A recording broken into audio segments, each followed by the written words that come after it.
제6편 하나님의 백성이 승리함 첫 번째 강의를 들으시겠습니다.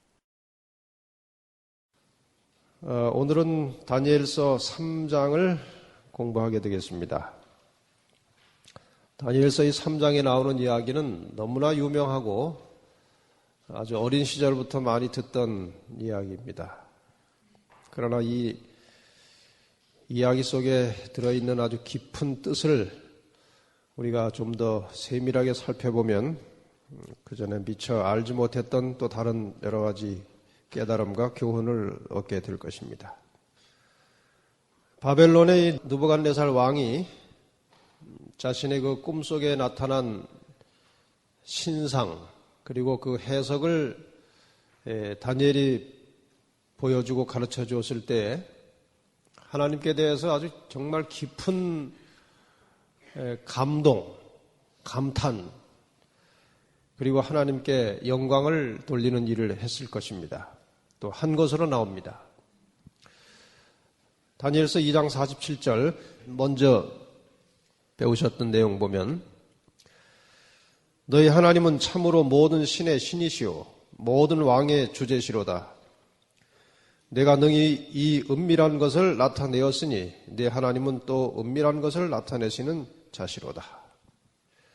너희 하나님이 모든 신 중의 신이다 하고 하나님을 높였습니다. 그런데 그 감격과 감동이 평생 가는 게 아닙니다. 그렇죠? 얼마 후에 다시 이기적이고 자기 중심적인 인간의 모습으로 돌아갔습니다. 그리고 특별히 그 신상을 해석하는 일에 있어서 당신을 가리키는 그 금으로 된 머리가 언젠가는 은나라에게 망할 것이라고 하는 그 이야기를 그렇게 쉽게 받아들일 수가 없었습니다. 내가 망하다니, 내가 죽다니. 그래서 이제 얼마의 세월이 지난 다음에 이 느부갓네살이 머리부터 발끝까지 몽땅 금으로 신상을 만들어 가지고 두라 평지에 세웠습니다. 그 뜻은 말할 것도 없이 무슨 뜻이겠습니까? 절대로 망하지 말자. 그런 뜻이겠죠. 그리고 그 신상의 준공식 혹은 낙성식에 나라의 모든 그 관리들, 지도자들 다 모아가지고 이제 큰 행사를 했습니다. 그 행사 순서 중에 뭐가 있었는가 하면은 이제 오케스트라 연주가 시작되면 다 엎드려가지고 그 신상에게 절하라는 겁니다. 만약에 절하지 않으면 극렬히 타는 풀묵 속에 집어 던져서 죽여버리겠다. 이 당시 왕이라고 하는 것은 거의 절대권을 가진 신이었습니다.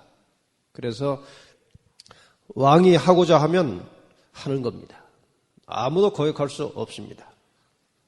마침내 이제 신호음악이 나왔고 뭐 다 엎드려졌습니다. 싫던 좋던지 간에 안 엎드리면 뭐 당장 죽는 것도 문제지만 그 불 속에서 뜨겁게 고생할 생각을 하면 그 엎드리지 않을 수가 없는 거예요. 다 엎드려졌습니다. 그런데 다니엘의 세 친구는 그냥 꼿꼿하게 서 있었습니다. 결코 쉬운 일이 아니겠죠? 근데 다니엘이 왜 이 현장에 없었는지 밝혀지지가 않았습니다. 긴급한 일로 출장을 갔든지 혹은 왕이 이 아끼고 총애하는 다니엘을 그런 자리에 세웠다가 다니엘이 만약에 자기 하나님 믿는다고 말을 안 들으면 같이 죽여야 되니까 죽일 수는 없고 그래서 아마 너는 무엇을 해라 하고 별도로 지시하고 못 나오게 하고 그렇게 했을지도 모릅니다. 이 다니엘 세 친구가 이렇게 서 있었던 것은 선악의 싸움에서 선과 악이 아주 팽팽하게 대립되어 있는 상태를 말합니다. 드디어 악이 선을 불 속에 집어 던졌습니다. 악이 선을 불 속에 넣었습니다. 그러나 선은 죽지 않았습니다. 다니엘의 세 친구는 그 뜨거운 풀무불에서 구출함을 받았고 왕은 다시 한번 하나님께 굴복할 수밖에 없었습니다. 이것이 3장 전체 이야기입니다. 이 이야기를 넷으로 좀 나눠보겠습니다. 도표에 보시면 다니엘 3장 전체 내용이 네 부분으로 이렇게 대략 구분을 해놓았습니다. 1절부터 7절까지는 느부갓네살이 우상을 세우고 그 우상에게 절하도록 요구하는 내용이고요. 8절부터 18절까지는 신실한 히브리 세 청년들이 그러한 상황에서도 우상에게 절하지 않고 서 있는 그런 장면이 나옵니다. 그리고 세 번째로 19절부터 25절까지는 그 히브리 세 청년들이 하나님의 보호하심으로 그 불타는 풀무에서 구출되는 극적인 장면이 이 세 번째 부분에 나옵니다.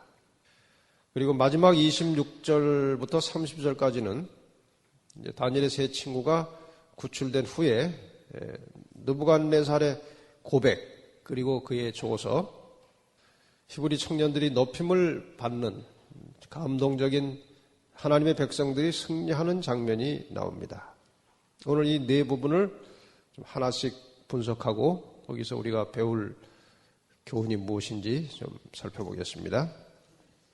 먼저 느부갓네살이 우상을 세우고 절하도록 요구했던 그 내용을 먼저 살펴보겠습니다. 느부갓네살 왕이 금으로 신상을 만들었는데 높이가 60규빗, 규빗이라고 하는 것은 이 팔꿈치에서부터 손가락 끝까지의 길이를 이제 보통 한 규빗으로 합니다. 한 규빗. 보통 한 45cm 내지 50cm를 이제 한 규빗이라고 합니다. 60규빗이고 광, 이 폭은 6규빗입니다. 폭은 6규빗 세워서 바벨론도의 두라 평지에 세웠습니다. 그 다음에 이제 아까 말씀드린 대로 이야기가 진행이 됩니다. 여기 온갖 지도자급에 관련된 관리들은 다 모았습니다. 여기 뭐 여러 종류의 그 계급이 나오죠. 방백과 수령과 도백과 재판관과 재무관과 모사와 법률사와 각 도의 모든 관원들, 참 이렇게 계급을 상세하게 기록한 성경절이 없어요. 근데 아마 다니엘이 워낙 나라의 모든 살림을 훤히 알고 있었던 사람이기 때문에 그 나라의 계급을 아마 낱낱이 기록해 놓았다고 생각이 됩니다. 다 불러 모아서 그 신상의 낙성식에 다 참여시켰고, 이제 여기 악기들이 또 나오죠. 5절에 보면 너희는 나팔과 피리와 수금과 심현금과 양금과 생황과 모든 악기 소리를 들을 때에, 이게 그 나라의 그 총관리, 총리격의 일을 했던 다니엘이 아니면 이런 생생한 세부적인 묘사를 할 수가 없을 겁니다. 그 오케스트라의, 그 당시 오케스트라의 그 악기 이름까지 다 열거를 해놨습니다. 이제 그 오케스트라의 반주가 나오면 이제 절하는 겁니다. 절하지 않으면 죽게 돼 있었고, 36페이지 제일 상단의 7절에 보면 7절 마지막 부분에 그 소리가 나자 모든 그 나라의 방백들이 느부갓네살 왕에 세운 금신상에게 엎드려 절하니라. 이런 장면입니다. 우선 신상의 크기가 60규빗이면 약 27m.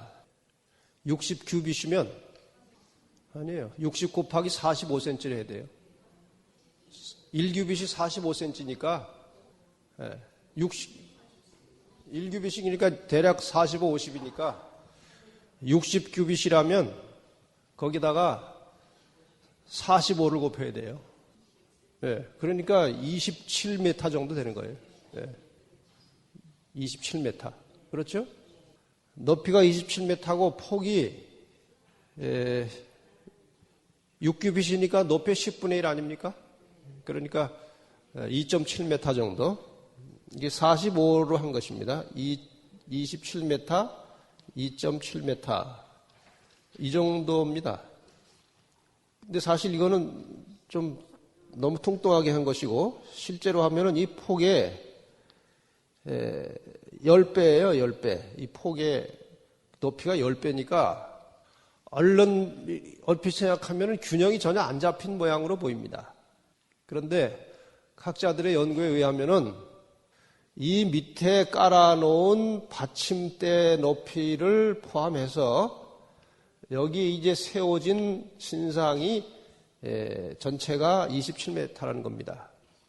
그러니까 이게 많은 사람들이 모여서 뒤에서까지 다 보려면은 높이 있어야 되지 않습니까? 저도 이 바닥에 내려가면 뒤에 분들이 조금 안 보여요. 이만큼이. 그래서 조금 높이 올라와야 이제 뒤에서도 힘 안 들이고 보일 수 있듯이 이렇게 한 겁니다. 이렇게 해서 거대한 이것을 다 그냥 그 금덩어리로 만든 겁니다. 그러니까 바벨론에 금덩어리가 어마어마하게 많이 있었다는 것을 우리가 추정해 볼 수 있습니다. 금이 가장 흔한 나라였습니다. 바벨론이. 이것을 어디에 세웠다고 했는가 하면 두라 평지에 세웠다고 했죠. 이 두라 평지는 현대 그 나라로 하면 이라크 쪽이거든요. 옛날에 바벨론이. 그 이라크 주민들의 어떤 전해져 온 견해에 보면 이것이 현재 그 이라크의 큰 유전의 중심부에 있는 키르크루라고 하는 지역에 해당한다. 그렇게 전해지고 있습니다. 두라 평지가. 이 참석자들의 계급을 뭐 그렇게 썩 중요한 건 아니지만 뭐 누가 모였든지 무슨 상관입니까? 썩 중요한 것은 아니지만 한번 조금 검토해 보겠습니다. 깊이 공부하는 시간이니까. 방백이라고 하는 것은 아주 대단히 높은 관직을 말하는 것이라고 합니다. 아마 총독에 해당하는 관직으로 보여지고, 그 다음에 수령이라고 하는 계급은 도를 다스리는 장관급에 해당하는 그런 관직이고, 이 도백도 아마 거의 버금가는 뭐 차관급 정도의 높은 관직입니다. 재판관이라고 하는 것은 그 원래 뜻은 고문관입니다. 이 고문관이라는 뜻이 있는데 그걸 재판관으로 번역을 했고, 이것은 일반적인 그저 법원에서 일하는 판사라기보다는 그보다는 조금 높은 관직에 있는, 아마도 우리 현대로 말하면 헌법을 다루는 재판소의 그 관리들, 그런 사람들로 봅니다. 재무관이라는 말은 정확하게 밝혀지진 않았지만 그저 문자 그대로 그 재정계통, 나라의 돈을 맡아서 관리하는 높은 고위 관리들을 말하는 것이라고 생각되고요. 모사라는 계급은 원래 그 말의 의미는 벌을 가진 사람, 그러니까 벌을 주는 사람, 그런 뜻입니다. 모사는. 그래서 아마 일반적인 그 판사들을 가리켜서 한 말이라고 여겨집니다. 그리고 법률사라는 계급이 또 나오는데 이것은 보안관 혹은 경찰관이라는 의미로 쓰여진 단어인데, 나라의 치안을 담당하는 관리들, 아마 그러니까 고급 경찰 간부들을 말하는 것으로 보면 될 것 같습니다. 그 다음에 관원들은 모든 하급 관리들 전체를 다 통칭해서 관원이라고 그렇게 한 것 같습니다. 어쨌든 나라의 중요한 직책을 맡은 사람들은 그 자리에 다 모였습니다. 왕의 호출이니까 또 안 갈 수도 없는 겁니다. 다 모였습니다. 드디어 이제 반포하는 자가 그렇게 나오죠. 반포하는 자가 4절에 보면 크게 외쳐서 가로되, 큰 소리를 아마 질렀겠죠.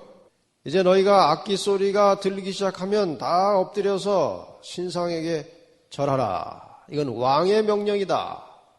만약에 절하지 않으면 모두 다 죽여버릴 것이다. 극렬히 타는 풀무불 속에 집어넣어서 죽여버릴 것이다. 이 정도 했으면 아마 아무도 그 앞에 그냥 꼿꼿하게 서 있을 사람이 없을 것이라고 왕이 생각했을 겁니다. 그렇죠? 그 다음에 이 내용을 조금 더 좀 영적인 차원에서 좀 더 깊이 이해하고 교훈을 한두 가지 찾아보겠습니다. 이 일은 지금 금신상을 세워가지고 사람들을 불러 모아서 다 절하도록 하는 이 일은 다니엘이 다니엘서 2장에 나온 바벨론 왕의 꿈을 해석해주고 그 사실을 알려준 이후에 꽤 여러 해가 지난 후에 있었던 일로 생각이 됩니다.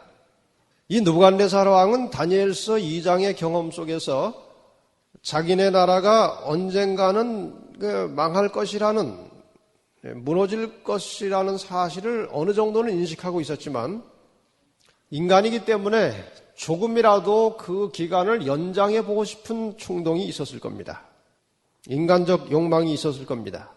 그런데 이제 그것이 어떻게 표현되었는지 다행히 최근에 대형 박물관에서 소장하고 있는 어떤 그 점토판, 옛날에는 이제 종이가 없었기 때문에 이 점토에다가 이제 찍어서 글자를 이제 보존하고 그 문서가 이제 점토판으로 많이 보관이 되어 있죠. 그 점토판에 이 느부갓네살 왕의 연대기가 발견이 된 겁니다. 그래서 이 성경을 이해하는데 대단히 큰 도움을 얻게 됐는데 그 중에 나오는 내용 중에 이 밑에 있는 그 인용문을 보면 신상을 세우게 된 배경과 동기를 어느 정도 이해할 수 있도록 됐습니다. 한번 보십시다. 아카드 왕, 아카드는 그 신바벨론 제국을 말합니다. 신바벨론 제국의 왕 제10년, 이건 지금 느부갓네살 왕을 말하고 있어요. 제10년, 그의 땅에서, 그 나라에서 제9월로부터 10월까지 아카드의 반역이 있었다. 그러니까 이 신바벨론 제국 자체에서 뭐가 일어난 겁니까? 반란이 일어난 겁니다. 반란이 일어났고, 어느 왕 시대에? 아니야. 아카드 왕은 이제, 아카드가 신바벨론이기 때문에 신바벨론의 왕, 느부갓네살 때입니다. 느부갓네살 왕 10년에 그런 반역이 있었다 이겁니다. 느부갓네살 왕은 무기를 가지고 그 자신의 군대 가운데 다수를 죽였다. 그 자신의 손으로 그의 원수를 사로잡았다. 그러니까 일부 군인층에서 반란이 일어났다는 거죠. 그렇죠? 그 반란이 일어난 것을 이 느부갓네살이 직접 나서서 무기를 가지고 그들을 다 죽여버렸다는 거예요. 옛날에 그 왕들은요, 그냥 그 무기력한, 그냥 시시한 사람들이 아니고 대단한 장군들이기 때문에 본인 자체도 힘이 있고 능력이 있었어요. 싸움도 잘하고. 어쨌든 바벨론의 왕 느부갓네살이 자체적으로 일어난 그 반역을 그렇게 진압을 해버렸고, 그때가 그 바벨론 느부갓네살 왕 10년이니까 연대로 말하면은 언제쯤 되겠습니까? 우리가 계산할 수 있죠? 지금 느부갓네살이 왕위에 오른 해를 대개 주전 605년, 이렇게 왕위에 오른 것하고 유다 나라에 쳐들어와서 포로로 잡아간 것하고 거의 비슷한 해입니다. 그렇게 역사가 그렇게 나와 있습니다. 605년에 이제 느부갓네살이 왕이 됐고, 이때로부터 얼마 후에 반역이 있었습니까? 10년 후에 반역이 있었으니까 이건 주전 BC 595년 경이겠죠. 그렇죠? 그러니까 595년, 여기 이제 9월과 10월이라고 그랬죠. 9월과 10월인데 요즘 현대 달력으로 하면은 12월과 그 다음에 1월이에요. 그러니까 595년 12월과 591로 가면은 줄어들지 않습니까? 한 해 일로 가면은. 그래서 1월. 이때에 이제 반역이 있었다 이겁니다. 근데 이게 참 이런 연대가 나오니까 성경이 대단히 더 확실해져요. 여러분 성경 가져오셨으면 에레미야 51장을 보시기 바랍니다. 에레미야 51장 59절부터 보겠습니다. 이것은 이 바벨론 왕이 이 신상을 왜 세웠는지를 이해하는데 대단히 도움이 될 만한 배경입니다. 요즘 학자들이 이렇게 이제 이런 걸 밝혀냈어요. 59절 유다 왕 시드기야 몇 년에? 4년에 마세야의 손자 네리야의 아들 스라야가 왕과 함께 어디로 갑니까? 바벨론으로 갈 때에 선지자 에레미야가 그에게 말씀을 명하니, 자, 이때에 지금 시드기야 왕 4년이 언젠가 하면 이 기간입니다. 594년입니다. 예? 시드기야 왕 4년이면은 이것이 연대로 594년경이에요. 그러니까 시드기야 왕이 언제 바벨론에 간 겁니까?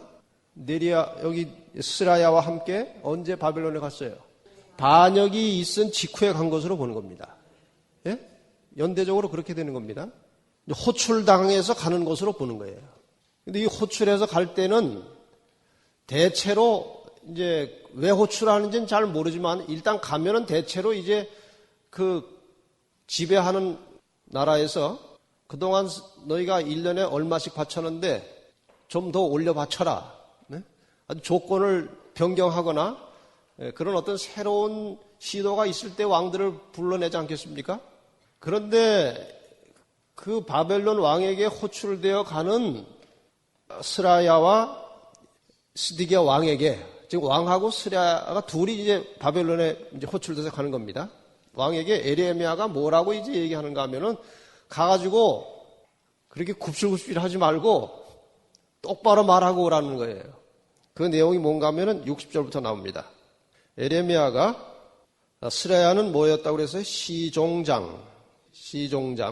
그러니까 이제 그 시종을 드는 사람들의 우두머리인가 봐요. 스라야가. 수석 비서관쯤 되는 것 같아요. 그러니까 같이 따라간 거예요. 10절 에레미야가 바벨론에 임할 모든 재앙 곧 바벨론에 대하여 기록한 이 모든 말씀을 한 책에 기록하고 에레미야가 스라야에게 이르되 너는 바벨론에 이르거든 삼가 이 모든 말씀을 읽고 말하기를 다 써서 줬어요.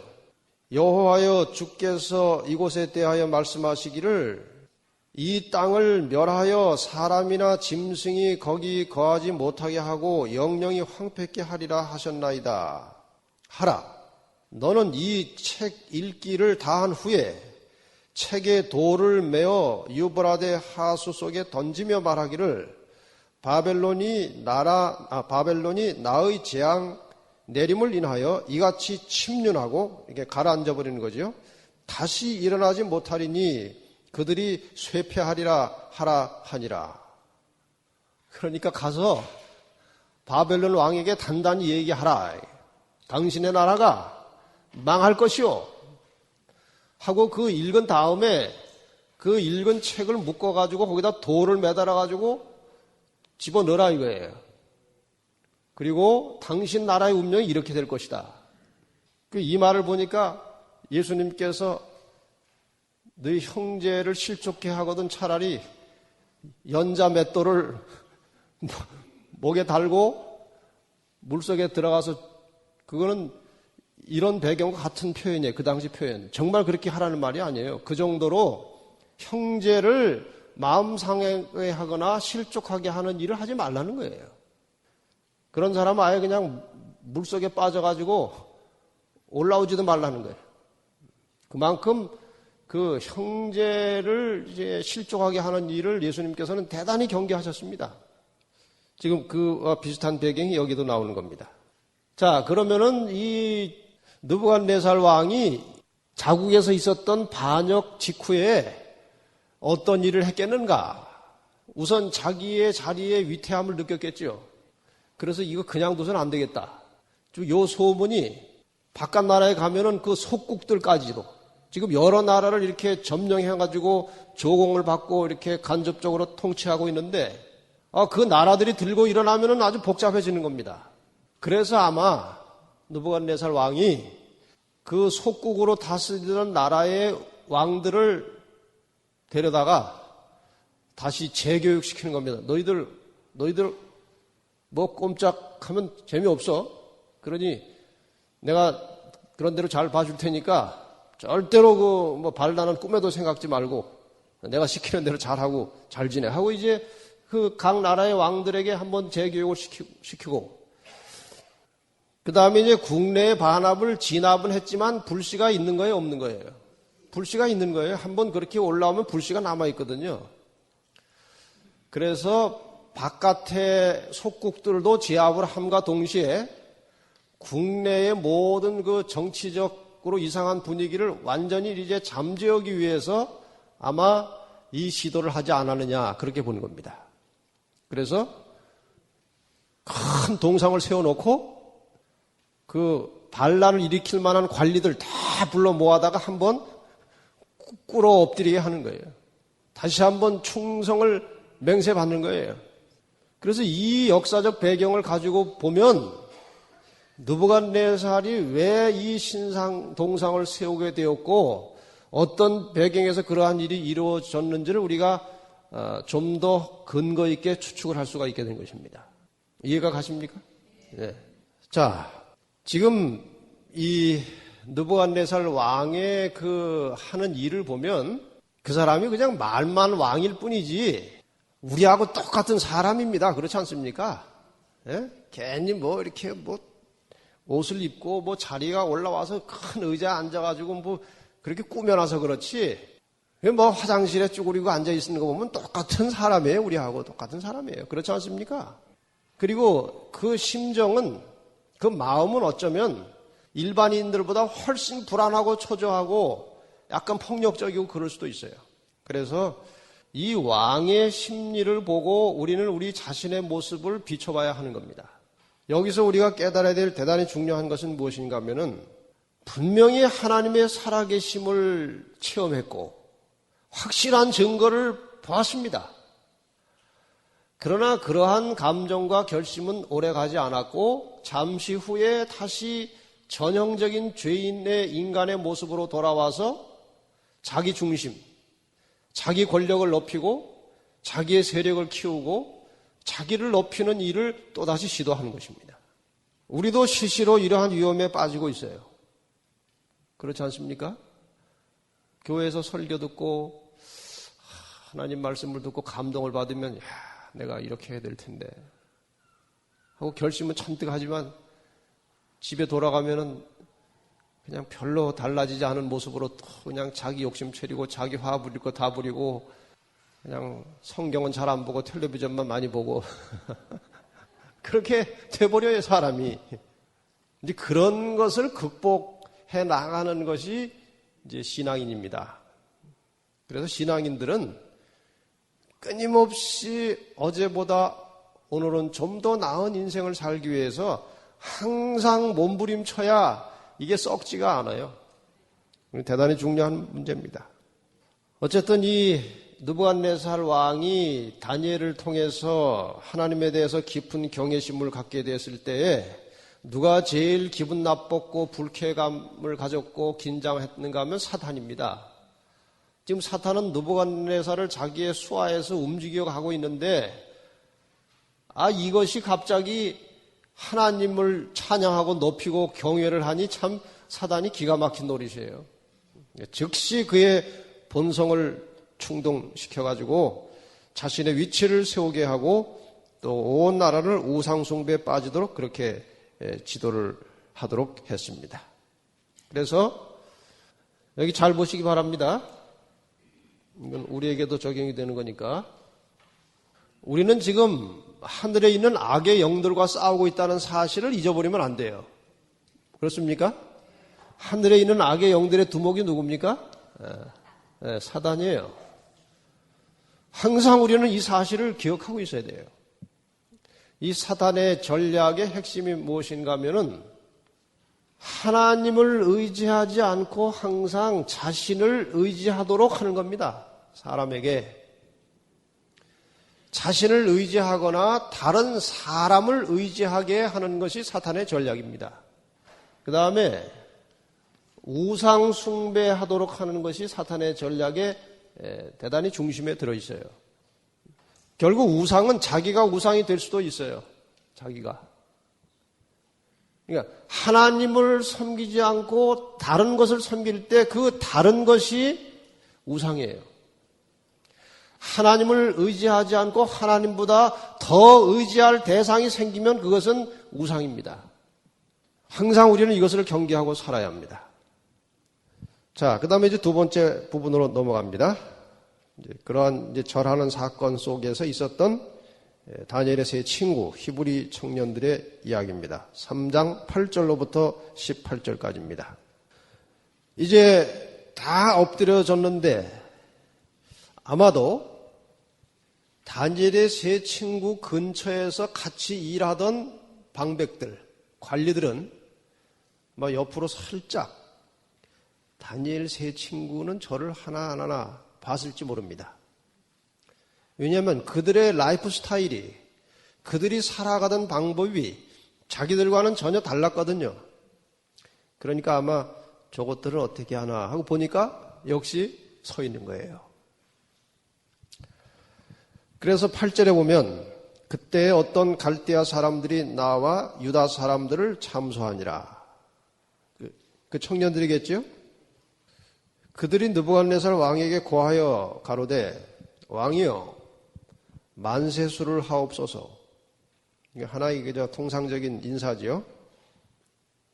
왕이여 왕이 명령을 내리사 무릇 사람마다 나팔과 피리와 수금과 심현금과 양금과 생황과 및 모든 악기 소리를 듣거든 엎드려 금신상에게 절할 것이라. 누구든지 엎드려 절하지 아니하는 자는 극렬히 타는 불목 가운데 던져 넣음을 당하리라 하지 아니하셨나이까. 참 서론이 길어요.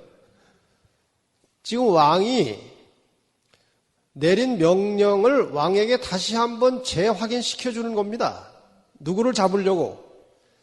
이 세 청년, 유다 세 청년을 잡기 위해서 먼저 왕이 하신 말씀을 확실하게 알고 계시죠? 확인하는 겁니다. 누구든지, 여기 읽었죠? 12절. 이제 유다 사람 사드락과 메삭과 아벳느고는 왕이 세워 바벨론 도를 다스리게 하신 자연을 왕이여 이 사람들이 왕을 높이지 아니하며 왕의 신들을 섬기지 아니하며 왕이 세우신 금신상에게 절하지 아니하나이다. 그러니까 이 사람들이 지금 왕의 성질을 계속 돋구고 있어요. 왜냐하면 왕이 그 사람들을 평소에 워낙 잘 봤던 사람들이기 때문에 그 사람들에게 특별 대우하는 것을 이 사람들이 알아요, 몰라요? 압니다. 그래서 왕의 그 분노를 자꾸 자극을 시키는 말을 하는 거예요. 그렇지 않습니까? 나중에 이제 좀 더 설명을 해보십시다. 그래서 이제 이 왕이 그 화가 아주 머리끝까지 올라왔습니다. 그래가지고 당장 끌어오라 이거예요. 끌어왔습니다. 14절 느부갓네살이 그들에게 물어 가로되 사드락 메삭 아벳느고야 너희가 내 신을 섬기지 아니하며 내가 세운 그 신상에게 절하지 아니하니 짐짓 그리하였느냐? 정말 너희들이 그랬느냐? 이제라도 예비하였다가 언제든지 이 신호가 나오면 신상 앞에 엎드려 절해라. 절하면 지나간 건 없었던 일로 해주겠다. 그거 아닙니까? 한번 너희가 그랬지만 다시 기회를 주마. 그러면 절만 한번 해라. 넣을 것이니 너희가 만일 절하지 아니하면 즉시 너희를 극렬히 타는 풀무 가운데 던져 넣을 것이니 능히 너희를 내 손에서 건져낼 신이 어떤 신이겠느냐? 너는 꼼짝없이 죽을 수밖에 없다. 절 안 하면. 그러니까 절해라. 그러니까 이 세 사람이 대답했습니다. 느부갓네살이여 우리가 이 일에 대하여 왕에게 대답할 필요가 없나이다. 만일 그럴 것이면 만일 왕이 우리에게 그렇게 하시면 왕이여 우리가 섬기는 우리 하나님이 우리를 극렬히 타는 풀무 가운데서 능히 건져내시겠고 왕의 손에서도 건져내시리이다. 그리 아니하실지라도 하나님께서 우리를 건져내시지 않는다고 해도 왕이여 우리가 왕의 신들을 섬기지도 아니하고 왕의 세우신 금신상에게 절하지도 아니할 줄을 아옵소서. 이거 뭐 굉장한 적을 만난 겁니다. 이 느부갓네살이. 나이는 지금 대략 한 27, 8세. 아주 어린 청년들입니다. 왜 27, 8세인가 또 그러는 분이 계십니까? 여기 잡혀갈 때 나이가 17, 8세 정도였습니다. 그렇죠? 그러니까 대략 한 10년 지났으니까 한 10살 더 먹은 거예요. 일단 이 내용은 대충 우리가 봤으니까 내용을 조금 더 분석해 보십시다. 교재 38페이지를 하고 있습니다. 지금 이 세 친구를 고소하고 나온 사람들을 갈대아인들이라고 그랬어요. 갈대아인. 이 갈대아인들은 그 당시 바벨론을 다스리고 있던 지배계급의 사람들입니다. 이렇게 보시면 어떨까 싶어요. 우리나라가 그 일제의 침략을 받아서 이제 36년 동안 이제 압제를 당하지 않았습니까? 그러니까 이제 우리나라 사람이 통치를 안 하고 누가 했습니까? 일본 사람이 했죠. 그러니까 이 당시에도 바벨론 본토인들이 하지 않고 갈대아인들이 바벨론을 지배하고 있었다 이겁니다. 근데 이제 바벨론이 이제 자기의 신을, 이제 이 갈대아 사람들이 자기의 신을 섬기게 하는 거예요. 일본 사람들이 우리나라를 다스리면서 신사참배를 요구한 거예요. 그렇죠? 근데 안 하면 막 가두고 그랬지 않습니까? 그런데 이제 이 관리들 중에, 신사참배 일본의 관리들이 한국에서 그래도 선발돼서 꽤 높은 관직을 하고 있던 사람들도 있지 않았겠습니까? 그 당시에? 근데 그 사람들이 신사참배를 안 한다 이거예요. 그러니 이제 그 일본 관리들이 신사참배 안 한 한국 관리들을 고발하는 거예요. 지금 모양이 그런 거 비슷한 겁니다. 그러나 이제 뭐 다니엘 세 친구도 역시 본토인은 물론 아니지만 신사참배하지 않은 것을 그 나라의 신을 섬기지 않는 것을 이제 고발한 거예요. 여기 참소한이라고 하는 말이 이제 아람어로 원뜻을 깊이 이제 살펴보면 지금 이 본문은 다니엘서 2장 아람 방언으로 말하여 가로되 거기부터 어디까지 아람어로 쓰여졌다고 그랬어요. 7장 마지막 절까지 아람어로 쓰여졌기 때문에 이것도 지금 아람어입니다. 3장도 아람어로 기록이 됐기 때문에 그 참소라고 하는 말에 대한 아람어의 원뜻은 저들이 뭐뭇의 한 조각을 먹었다 혹은 저들이 뭐뭇을 물었다. 이것을 이제 의역을 하면 저들이 누구누구를 비방했다, 저들이 어떤 것을 주장했다, 저들이 누구를 고소했다. 그렇게 이제 풀 수 있다는 겁니다. 어쨌든 그 신상에게 절하지 않은 제 세 청년을 고소했습니다. 왕에게 고소했습니다.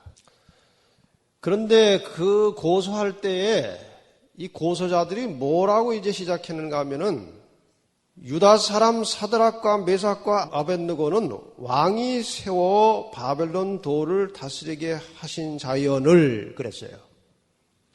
언제 세웠습니까? 언제 왕이 그들에게 높은 관직을 줬습니까? 다니엘이 꿈 해석하고 난 후에 다니엘에게 이 느부갓네살 왕이 높은 관직을 주니까 다니엘이 뭘 부탁했습니까? 우리 친구들도 좀 잘 좀 돌봐주십시오. 그랬더니 왕이 그 친구들에게도 높은 관직을 주어서 도를 다스리게 했다. 그런 이야기가 다니엘 2장에 나오죠. 그러니까 그것에 대하여 이 사람들이 못마땅하게 생각하고 있었어요. 그렇지 않습니까? 다른 데서 포로로 잡혀온 그 것들을 쉽게 말하면 아니 그거 갑자기 그냥 무슨 도지사를 시키니 그 기분이 나쁘죠. 그래서 그걸 마음에 두고 있는데 이제 그들이 걸려들었다 이겁니다. 그래서 저 사람들 그 왕이 세운 거 아닙니까? 그러니까 왕이 그때 판단을 잘못한 겁니다. 왜 저런 사람들에게 높은 관직을 줍니까? 이제 왕도 약간 간접적으로 이제 질책을 하면서 더 화나게 만드는 거예요. 그 다음에 이제 고발을 하는데, 그냥 저 사람들이 절을 해야 될 시간에 절을 안 합니다 하면 고소가 끝나는 겁니다. 그렇죠? 근데 지금 세 가지를 이제 들춰내는 거예요. 첫째, 왕을 높이지 아니하며. 둘째, 왕의 신들을 섬기지 아니하며. 셋째, 왕이 세우신 금신상에게 절하지 않습니다. 그러니까 여기서 지금 뭐가 제일 왕을 기분 나쁘게 하는 말입니까? 왕을 높이지 아니하고 말이에요. 왕이 섬기고 왕이 섬기라고 권장하는 신도 안 섬기고 말이에요. 평소에 그러더니 마침내 이 절도 안 하고 말이에요. 그래서 이제 다 일러 바친 거예요. 그래서 왕이 이제 화가 나가지고 그 세 청년을 이제 불러왔죠. 분노와 염려가 같이 있었습니다. 그렇죠? 화도 났지만 평소에 워낙 유능하고 아주 정직하고 성실한 신하들이었기 때문에 죽이고 싶지 않았을 겁니다. 일단 다시 조금 거꾸로 올라가서 그 다른 사람이 다 엎드려졌을 때 그냥 서 있던 이 세 사람의 모양을 한번 상상해 보시기 바랍니다. 저도 이런저런 회의에 많이 참석을 합니다만은 예를 들어서 이 사회하는 의장이 상당히 그쪽으로 하고 싶고 그 일을 그 다음에 거기 회의하는 대부분의 사람들이 찬성을 하는데 내가 볼 때는 저렇게 하면 안 된다 이거예요. 저건 원칙에서 벗어난 것이고 이러이러한 피해가 우려되고 내 생각엔 아니에요. 근데 대세는 절로 기울어져 있어요. 근데 이제 마지막 토의를 하다가 이제 마지막에 찬성하는 사람 손 드십시오 하면 한 90%, 95%가 들었다 이거예요. 반대하는 사람 손 드십시오 하면은 들어요, 안 들어요? 그냥 가만히 있어요. 거기서 이렇게 하기는 정말 어려운 거예요. 근데 이거는 그 정도가 아니라 반대하는 사람을 어떻게 하겠다는 거예요? 죽이겠다는 거예요. 그것도 그냥 간단하게 탁 죽여버리는 게 아니고 불에 태워 죽이겠다는 겁니다. 이것은 우리의 생활 현장에서 영적인 싸움터에서 자주 경험하는 것들입니다. 분명히 이것이 옳고 분명히 이렇게 해야 바른 것이지만 분위기와 대세가 그렇지 않기 때문에 그냥 주저앉아 버리는. 그래도 그런 사람 조금 나은 사람이고 아예 옳지 않은 대세에 휩쓸려 버려가지고 자기도 그쪽으로 넘어지는 사람들. 오늘 우리는 일상생활 속에서 신앙적으로 많이 이렇게 엎드려집니다. 서 있어야 될 자리에서 엎드려져요. 이 다니엘의 세 친구는 우리에게 대단히 중요한 교훈을 보여주고 있습니다. 그 다 엎드려진 자리에서 서 있는 모습, 그것이 결국 진리를 끝까지 찾는 사람들의 모습입니다. 이제 왕이 그들을 불러다 놓고 보니 죽이기는 아깝고 그래서 짐짓 그리하였느냐. 이거는 이제 다른 성경절을 보면 정말 그랬느냐. 영어 성경에는 is it true? 그렇게 되어 있어요. 사실이냐? 이 고발하는 사람들의 고발이 사실이냐? 사실이 아니기를 바라는 거죠. 죽이고 싶지 않으니까. 만약에 평소에 말썽이나 부리고 참 골치 아픈 사람들이 걸려들었으면 어떻게 했을까요? 두 번의 기회가 뭡니까? 혹시 또 취소할까봐 그냥 바로 집어 던졌을 거예요. 근데 지금 여기서 느부갓네살 왕은 시간을 끌고 있는 거예요. 정말이냐? 다시 한번 해보자. 15절에 보면 이제라도 너희가 예비하였다가 신호음악이 나오면 절하라. 아마 성경에는 안 나오지만 그렇게 얘기하실지도 몰라요. 야, 내 체면도 좀 생각해봐라. 내가 죽이겠다고 했는데 안 죽일 수 있냐 말이야. 너희들 내 체면을 봐서라도 그냥 뭐 엎드려서 그냥 딴 생각해도 괜찮아. 그냥 좀 엎드려만 줘. 여러분이나 제가 그 현장에 있었다면 어떻게 했을까요?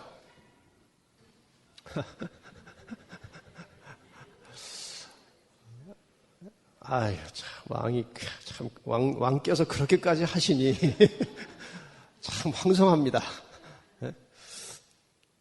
그러면 제가 그냥 이렇게 몸을 낮춰가지고, 신발 끝매는 척하고, 그렇게 그냥 할 테니까 그렇게 하십시오. 왕이, 그래. 그렇게, 그 정도라도 좀 해줘라. 그렇게 했을 가능성이 많아요. 앉아있어도 표시 나죠. 다 엎드리라고 그랬거든요. 근데 옛날에 앤드류스 대학의 교수 한 분이 상당히 유명한 교수님이에요. 그분이 바티칸에 한번 이제 관광을 갔는데, 그날 마침 교황이 발코니에 나와가지고 이제 미사를 하고, 거기 모인 사람들이 그냥 수만 명이 모였는데, 그 교황을 향해서 인사하는 시간이 있더래요. 그래서 이렇게 다 인사하는데, 자기는 인사할 마음이 전혀 없는 사람인데, 전체가 다 이렇게 인사를 하니까 긴장이 돼가지고, 이렇게 서 있기가 굉장히 어렵더래요. 그래서 그렇게 실제로 하진 않았지만, 이렇게 고개를 숙이는데 이러고 있으면 이만큼 올라오잖아요. 그래서 요렇게 하고 싶더래요, 이렇게. 무릎을 낮춰가지고 머리끝이라도 이렇게 튀어나오지 않게 하고 싶은 마음이 막 일어나더라는 거예요. 그런데 아주 간신히 참았다는 거예요, 안 그러고. 그렇게 많은 사람 중에 누가 뭐라 할 사람도 없고 죽이겠다고 하는 것도 아닌데, 그래도 어렵더라는 거예요, 그것이. 그러니 다니엘의 이 세 친구의 신념과 믿음이라고 하는 것은 굉장한 것입니다. 근데 이것이 나중에 나오겠지만, 이러한 신념과 믿음과 확신을 가진 자들이 마지막 때에 살아남을 것이라는 거예요. 나중에 이제 계시록 13장과 비교해서 약간 다시 설명을 드리겠습니다.